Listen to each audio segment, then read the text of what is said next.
বুসানে Trump Xi Jinping বহুল কাঙ্ক্ষিত বৈঠক। যুক্তরাষ্ট্রে চীনা পণ্য আমদানিতে 10% শুল্ক ছাড়ের ঘোষণা, আরও কয়েকটি ইস্যুতে সমঝোতা।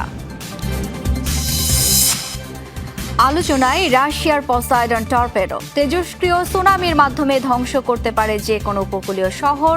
33 বছর পর পারমাণবিক অস্ত্র পরীক্ষার নির্দেশ ট্রাম্পের।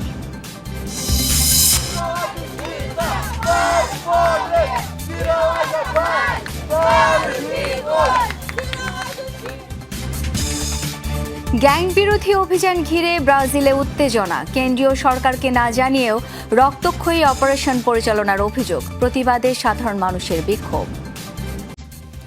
চীনা প্রেসিডেন্টের সাথে বহুল আলোচিত বৈঠক শেষে সম্পর্কের বরফ গলার ইঙ্গিত দিলেন ডোনাল্ড ট্রাম্প।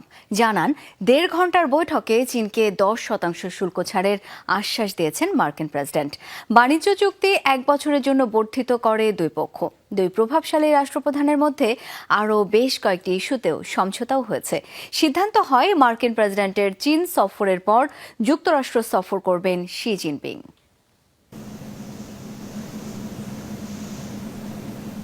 দীর্ঘ 6 বছর পর আবারও মুখোমুখি ডোনাল্ড ট্রাম্প শি জিনপিং।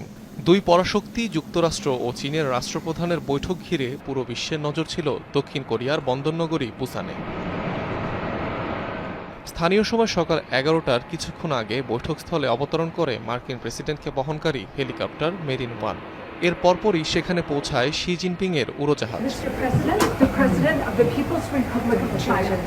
করমর্দনের মধ্য দিয়ে একে অপরকে উষ্ণ অভ্যর্থনা জানান ট্রাম্প শি। আশা ব্যক্ত করেন সফল বৈঠকের। মার্কিন ও চাইনিজ প্রেসিডেন্ট ছাড়াও আলোচনায় অংশ নেন দুপক্ষের পররাষ্ট্র ও বাণিজ্য মন্ত্রী সহ মোট 12 সদস্যের প্রতিনিধি দল। বিপুল অঙ্কের শুল্ক চাপিয়ে দিয়ে বাণিজ্য যুদ্ধ শুরু করলেও চীনা প্রেসিডেন্টকে বন্ধু আখ্যা দিয়ে প্রশংসায় ভাসিয়েছেন ট্রাম্প। এমন একজন বন্ধুর সাথে বসতে পারাটা সত্যিই অনেক সম্মানের। তিনি চীনের অত্যন্ত সম্মানিত প্রেসিডেন্ট। কিছু বিষয়ে আলোচনা করব, মনে হয় এরই মধ্যে আমরা অনেক বিষয়ে একমত হয়েছি, আরও কিছু বিষয়ে একমত হব। আমি মনে করি দীর্ঘ সময়ের জন্য দুদেশের একটি দুর্দান্ত সম্পর্ক থাকবে। ভিন্ন জাতীয় অবস্থার কারণে আমরা সবসময় একে অপরের সাথে সামনাসামনি হই না। বিশ্বের দুই শীর্ষস্থানীয় অর্থনীতির মধ্যে মাঝে মাঝে দ্বন্দ্ব থাকা স্বাভাবিক। 1 ঘন্টা 40 মিনিট ধরে চলে রুদ্ধদ্বার বৈঠক। আলোচনায় প্রাধান্য পায় শুল্ক ও বাণিজ্য ইস্যু। ট্রাম্প জানান, প্রায় সব বিষয়ে একমতে পৌঁছেছে যুক্তরাষ্ট্র চীন। বেইজিং এর উপর শুল্কের বোঝা 10% কমিয়ে করা হয়েছে 47%। জানান, আগামী এপ্রিলেই চীন সফর করবেন তিনি। শি জিনপিংও করবেন যুক্তরাষ্ট্র সফর। বৈঠক শেষ হওয়ার সাথে সাথেই স্ব গন্তব্যে ফের উড়াল দেন দুই নেতা। এর আগে 2019 সালে জাপানে G20 সম্মেলনের সাইডলাইনে সবশেষ বৈঠক করেন ট্রাম্প শি।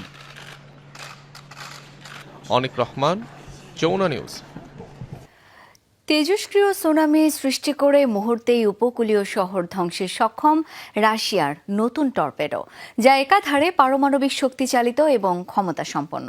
গ্রিক সমুদ্র দেবতা পসাইডনের নামে নামকরণ করা হয়েছে মারণাস্ত্রটিকে, যা সফল পরীক্ষা চালিয়েছে মস্কো। নিজেই এই ঘোষণা দিয়েছেন রুশ প্রেসিডেন্ট ভ্লাদিমির পুতিন। শক্তির দিক থেকে যা বিশ্বের সবচেয়ে শক্তিশালী খ্যাত মিসাইল সারমাটকেও ছাড়িয়ে যাবে। সমুদ্র দেবতা পসাইডন, গ্রিক পুরাণে বর্ণিত এই চরিত্রকে যেন বাস্তবে ফিরিয়ে আনল রাশিয়া, তবে কোনো দেবতা রূপে নয়, বরং মারণাস্ত্র রূপে। পসাইডনের নামানুসারে পরীক্ষা চালানো এই অস্ত্র মূলত রাশিয়ার নতুন সুপার টর্পেডো, যেটি পরমাণু শক্তিচালিত এবং একই সাথে পারমাণবিক ক্ষমতা সম্পন্ন, যার একটিমাত্র বিস্ফোরণে ডুবে যেতে পারে সমুদ্র তীরবর্তী যে কোনো শহর। বিশ্বের সবচেয়ে বিধ্বংসী ক্ষেপণাস্ত্র রাশিয়ার RS-28 সারমাটের চেয়েও বহুগুণে শক্তিশালী পোসাইডন টর্পেডো, এমনটাই দাবি প্রেসিডেন্ট পুতিনের। পোসাইডনের শক্তি আমাদের সবচেয়ে উন্নত আন্তঃমহাদেশীয় ক্ষেপণাস্ত্র সারমাটের চেয়েও উল্লেখযোগ্যভাবে বেশি। পৃথিবীতে সারমাটের মতো আর কিছু নেই। আমরা এখনো এটি মোতায়েন করিনি, শিগগিরই মোতায়েন করা হবে। তবে শক্তির দিক থেকে পোসাইডন সারমাটকেও উল্লেখযোগ্যভাবে ছাড়িয়ে গেছে। আশ্চর্যের বিষয় হলো, পোসাইডনে ব্যবহৃত নিউক্লিয়ার প্রপালশন ইউনিট পারমাণবিক চুল্লির তুলনায় 1000 গুণ ছোট। তবুও প্রচলিত চুল্লি চালু হতে যেখানে দিন কিংবা সপ্তাহ পর্যন্ত সময় নেয়, সেখানে এটি মিনিট অথবা সেকেন্ডের ব্যবধানেই সক্রিয় হয়। অন্তত এই দিক থেকে টর্পেডোটি পৃথিবীতে এক এবং অদ্বিতীয়। যেটিকে আটকানোর কোনো উপায় নেই। বাস্তবে পোসাইডন সম্পর্কে তথ্য পাওয়া দুষ্কর, তবে সামরিক বিশ্লেষকদের মতে এই টর্পেডোর পাল্লা আনুমানিক 10,000 কিলোমিটার। পানির নিচে ঘন্টায় প্রায় 185 কিলোমিটার বেগে ছুটতে পারে এটি। 2018-19 সালেও পোসাইডনের ফিল্ড টেস্ট সম্পন্ন করে রাশিয়া। খুব শিগগিরই তা মোতায়েন করা হবে কৌশলগত গুরুত্বপূর্ণ স্থানে। অনিক রহমান, যমুনা নিউজ।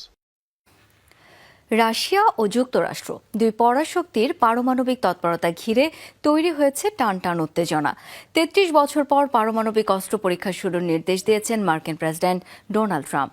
মস্কোর একের পর এক নতুন পারমাণবিক সমরাস্ত্র পরীক্ষার জবাবে ওয়াশিংটনের এই পাল্টা পদক্ষেপ। ভয়াবহ মারণাস্ত্র নিয়ে চিরবৈরী দুদেশের তৎপরতায় বাড়ছে পারমাণবিক যুদ্ধের ঝুঁকি। সপ্তাহখানেক আগে হাঙ্গেরিতে মার্কিন প্রেসিডেন্টের সাথে ভ্লাদিমির পুতিনের বৈঠক স্থগিত হওয়ার পরপরই ব্যাপক সামরিক মহড়া চালায় রাশিয়া, যেখানে উৎক্ষেপণ করা হয়েছিল পারমাণবিক হামলা চালাতে সক্ষম ক্ষেপণাস্ত্র।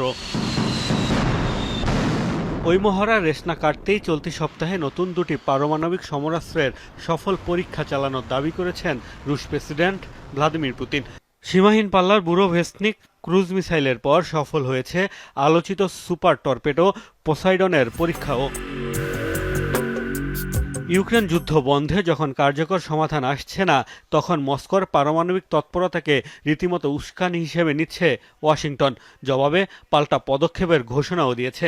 দক্ষিণ কোরিয়া থেকেই 33 বছর পর পেন্টাগনকে পুনরায় পারমাণবিক অস্ত্রের পরীক্ষা চালানোর নির্দেশ দিয়েছেন ট্রাম্প।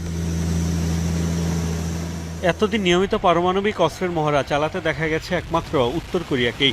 এবার পারমাণবিক শক্তিতে বিশ্বের সবচেয়ে শক্তিশালী দুই দেশের এমন তৎপরতায় তৈরি হয়েছে চরম উদ্বেগ।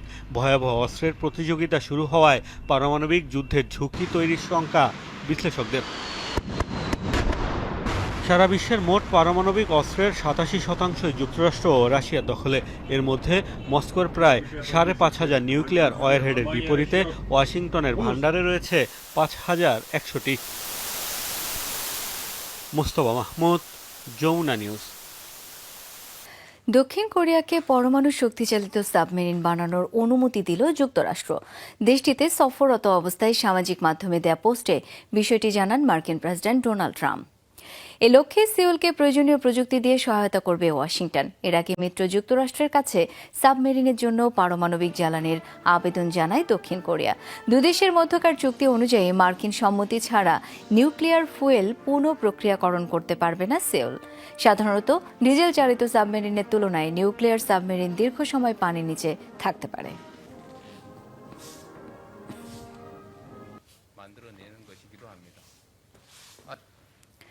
মাদক পরিবহনের অভিযোগে আবারও প্রশান্ত মহাসাগরে নৌযানে হামলা চালিয়েছে যুক্তরাষ্ট্র।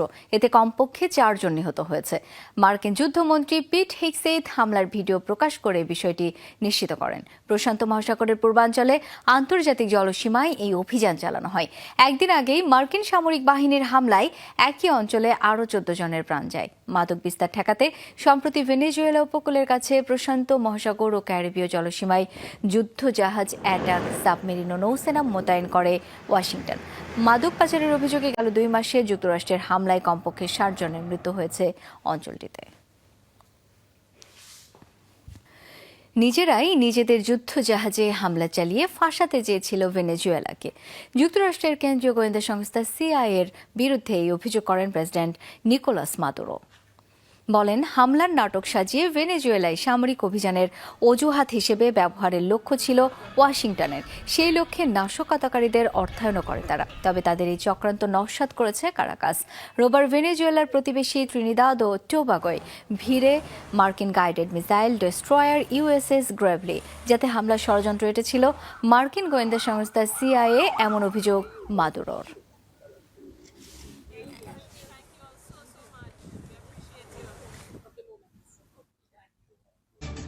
সুদানের আল ফাশির শহরের একটি হাসপাতালে ঢুকে রোগী স্বজন সহ প্রায় 450 মানুষকে হত্যা করেছে দেশটির আধা সামরিক বাহিনী আরএসএফ। রোববার সেনাবাহিনীর কাছ থেকে শহরের দখল নেয়ার পর এই হত্যাযজ্ঞ চালায় তারা। আল-ফাশিরে নিয়ন্ত্রণ নেওয়ার মাধ্যমে দারফুর অঞ্চল পুরোপুরি দখলে নিল প্যারামিলিটারি বাহিনী। বিশেষজ্ঞরা বলছেন এর মাধ্যমে দেশটি দুই ভাগে বিভক্ত হওয়ার পথে এগিয়ে গেল আরও এক ধাপ। সুদানে ২.৫ বছরেরও বেশি সময় ধরে চলছে ভয়াবহ গৃহযুদ্ধ। সেনাবাহিনী আর আধা সামরিক বাহিনী আরএসএফ এর মাঝে ক্ষমতা দখলের লড়াই। সম্প্রতি এ সংঘাত নিয়েছে নতুন মোড়। বহুদিন ধরেই দারফুর অঞ্চলের প্রায় সব প্রধান সেনাঘাঁটি ছিল প্যারামিলিটারি বাহিনীটির দখলে। এবার অঞ্চলটির শেষ ঘাঁটি আল-ফাশিরেরও দখল নিল আরএসএফ। রোববারের এ ঘটনার পর এখন প্রায় পুরোপুরি আধা সামরিক বাহিনীর নিয়ন্ত্রণে দারফুর। সোমবার আল-ফাশির থেকে সেনাবাহিনীর সরে যাওয়ার খবর নিশ্চিত করেছে দেশটির সেনাপ্রধান আবদেল ফাত্তাহ আল বুরহান। দখল নেয়ার পর শহরটিতে ভয়াবহ ধ্বংসযজ্ঞ চালায় আরএসএফ। জাতিসংঘ বলছে আল-ফাশির শহরে খাদ্য ও চিকিৎসাহীন অবস্থায় আটকে পড়েছে লাখ লাখ মানুষ। বিশ্লেষকরা বলছেন দারফুরের শেষ ঘাঁটিটির দখল নেয়ার মাধ্যমে দুই ভাগে বিভক্ত হওয়ার পথে আরও এক ধাপে এগিয়ে গেল সুদান। দেশটির বৃহৎ অংশের নিয়ন্ত্রণ লাভের উদ্দেশ্যে বহুদিন ধরেই আল-ফাশির দখলের চেষ্টায় ছিল আধা সামরিক বাহিনীটি। আল-ফাশির ছিল সেই শেষ ঘাঁটি যা দেশটিকে স্পষ্টভাবে দুই ভাগে বিভক্ত হওয়ার পথে বাধা দিচ্ছিল। এখন আরএসএফ প্রায় পুরো পশ্চিম সুদান নিয়ন্ত্রণে নিয়েছে, আর সেনাবাহিনী ও পোর্ট সুদান সরকার মূলত মধ্য ও পূর্বাঞ্চল দখলে রেখেছে।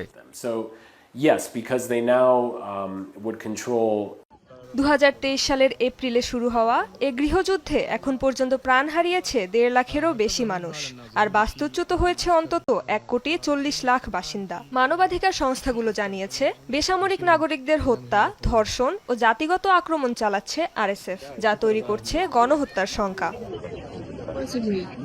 রেজওয়ানা সাইমা, যমুনা নিউজ। জ্যামাইকার পর হারিকেন মেলিসার তাণ্ডবে লন্ডভন্ড হাইতি। এখন পর্যন্ত দেশটিতে ২৫ জনের মৃত্যুর খবর পাওয়া গেছে। শঙ্কা আরও বাড়তে পারে প্রাণহানি। বুধবার স্মরণকালে সবচেয়ে শক্তিশালী হারিকেন আঘাত হানে হাইতিতে। ব্যাপক ক্ষয়ক্ষতির শিকার উপকূলীয় এলাকাগুলো। ধ্বংসস্তূপের নিচে চাপা পড়ে আছে অনেকে। এর আগে জ্যামাইকায় আঘাত হানে ক্যাটেগরি 5 হারিকেন। ঝড়ের কবলে পড়ে কিউবা, বাহামা সহ আরও কয়েকটি দেশ। বিদ্যুৎ বিচ্ছিন্ন হয়ে পড়ে অঞ্চলটির লাখ লাখ মানুষ। তবে ব্যাপক আগাম প্রস্তুতি নেয় ক্ষয়ক্ষতি তুলনামূলক কম হয়েছে বলে দাবি দেশগুলোর।